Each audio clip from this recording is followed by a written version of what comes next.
Respected class in charge and my dear friends, first of all, very great morning to all of you. Very great morning, Lavish. My name is Lavish. I study in 12th Science Standard. Today, I am here to play a role as a teacher. And my today's topic is Bohr theory of hydrogen atom. Friend, as you know that in an atom, electrons are revolving around the nucleus in a circular orbit. Here we consider hydrogen atom and electron is revolving around the nucleus in a circular orbit of radius r. So firstly we find the electrostatic force between the electron and nucleus, that is F. E is equal to 1 upon 4 pi epsilon naught into E square divided by R square. Now, there is also another force, that is centripetal force between the nucleus or electron, that is Fc equal to mv square divided by R.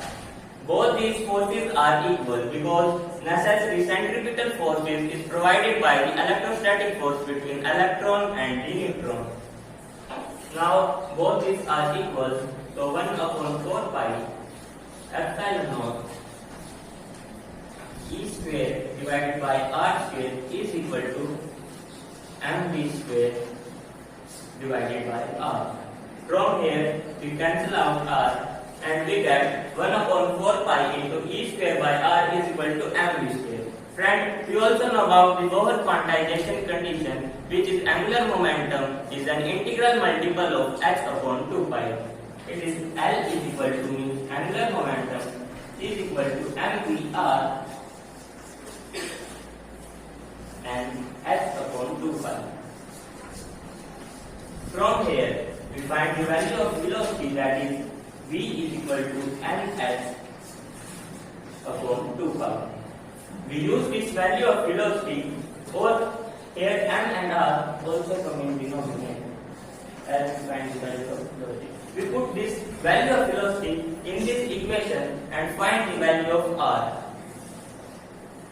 1 upon 4 pi epsilon naught into E square is equal to m, and value of V square is n square h square divided by 4 pi square m square and r square. After cancelling these terms, like from here and cancel out, we get the value of r, that is 4 pi epsilon naught and n square h square 4 pi square m e square. This is the value of orbit or radius of orbit of in an atom. Electrons are revolving around the nucleus in a circular orbit. Here we take a hydrogen atom in which the electron is revolving around the nucleus in a circular orbit and the radius of circular orbit is r. As we know that if between the nucleus and electron there is an electrostatic force, that is Fc, and that is equal to 1 upon 4 pi epsilon naught into E square divided by R square. There is another force, that is centripetal force between the electron and nucleus, that is Fc is equal to 1 of mv square divided by R, and both these forces are equal. By equating both these equations, we get that 1 by 4 pi epsilon naught is equal to E square divided by R is equal to mv square. Friend, as you know that according to Bohr quantization condition, angular momentum is an integral multiple of h upon 2 pi, as written here. Here mvr is equal to nh upon 2 pi, and the value of velocity is nh upon 2 pi into m into r. Using the value of velocity in this equation, we get the value of r, and here r is the radius of Bohr or radius of orbital in which the electron is revolving, and the value of r is 4 pi epsilon naught n square h square divided by 4 pi square m e square. Now we find the value of velocity of electron in nth orbital, that is nh divided by 2 pi into m and we use value of r. From here we get value of r, that is 4 pi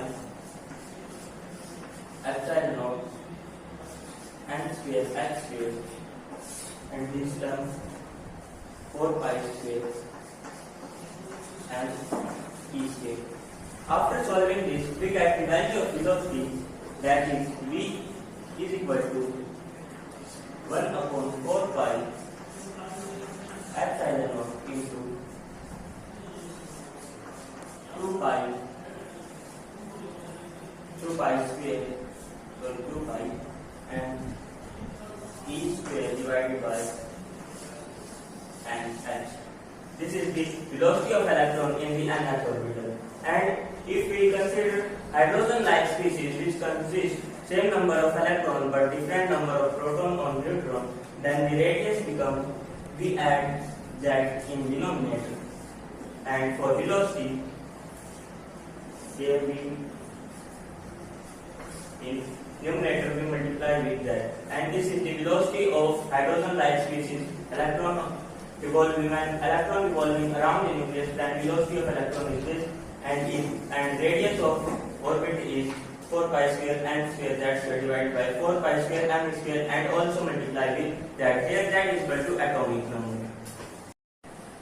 Now we find the energy of electron. Friend, as you know that kinetic energy, electron possesses kinetic energy due to its motion and also potential energy. So first of all, kinetic energy of electron Ek is equal to 1 by 2 mv square, and mv square is equal to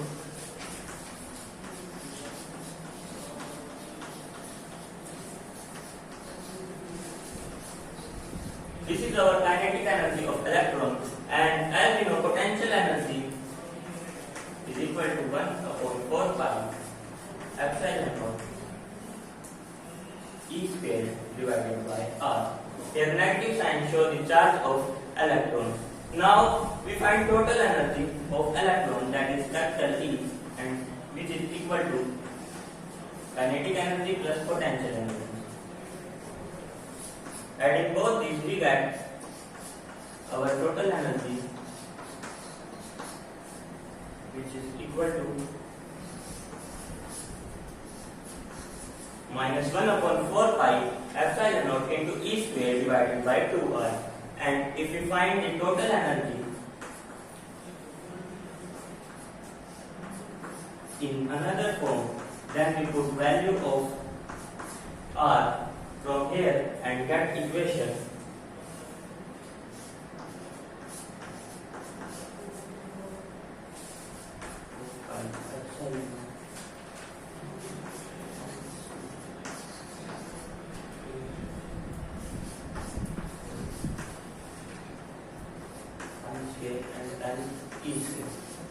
and from here we get energy E is equal to minus 1 upon 4 pi epsilon naught whole square